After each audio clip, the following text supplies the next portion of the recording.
Bonjour à tous, alors bienvenue dans ce livre ouvert numéro 3. Comme je vous l'ai expliqué dans un précédent billet de blog, je suis actuellement en vacances à Poitiers, donc vous voyez le décor est différent, c'est parce que je ne suis pas à Paris.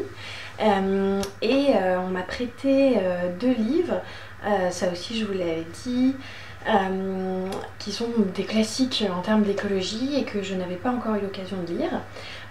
Donc je vais vous les présenter. Alors je commence par La part du colibri que j'ai fini hier soir. L'autre, celui de Jade Lingard, je suis en train de le lire. Mais il est déjà visiblement très intéressant. Donc La part du colibri de Pierre Rabhi. Il est illustré par Pascal Lemaître. Donc en fait, vous voyez, c'est écrit très très gros. Ça se lit en moins d'une heure. Et ça retrace en fait à peu près tout ce que peut défendre ou penser Pierre Rabhi de manière assez synthétique, assez simple, et ça pose un petit peu les postulats de base de son engagement. Moi je l'ai trouvé très bien. Alors au début, bon, je trouvais qu'il n'y avait rien de très original dans la mesure où je connais déjà bien Colibri et que j'ai beaucoup suivi ce qu'il faisait. Si c'est pas le cas pour vous, je pense que ça peut être intéressant. En plus, comme c'est très rapide et illustré, ça peut être bien pour découvrir les bases. Après, par la suite, il y a eu des moments très intéressants. Et notamment, il y a un endroit enfin une phrase que je voudrais vous lire. Il parle de petites anecdotes qui éclairent vraiment ce qui peut se passer et qui expliquent pourquoi c'est vraiment aberrant. Donc je suis en train de vous la chercher, j'ai oublié de la noter. Alors, je crois que c'est là.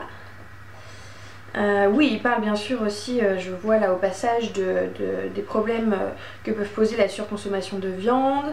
Donc ça revient un petit peu à ce que je vous disais dans le vlog sur Vincent Message. Voilà, donc j'ai trouvé.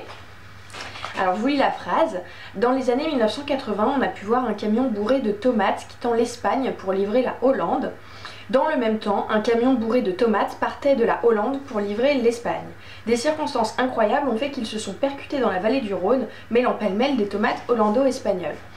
Et je trouve ce passage incroyable parce qu'il explique bien enfin, je ne sais pas comment dire ça, mais l'aspect ridicule de notre mode de fonctionnement actuel, notre mode de production et de consommation. Et je pense que des petites phrases comme ça, c'est plus efficace qu'un langage idéologique et qu'on passe notre temps à répéter et qui n'a plus trop d'effet de toute évidence.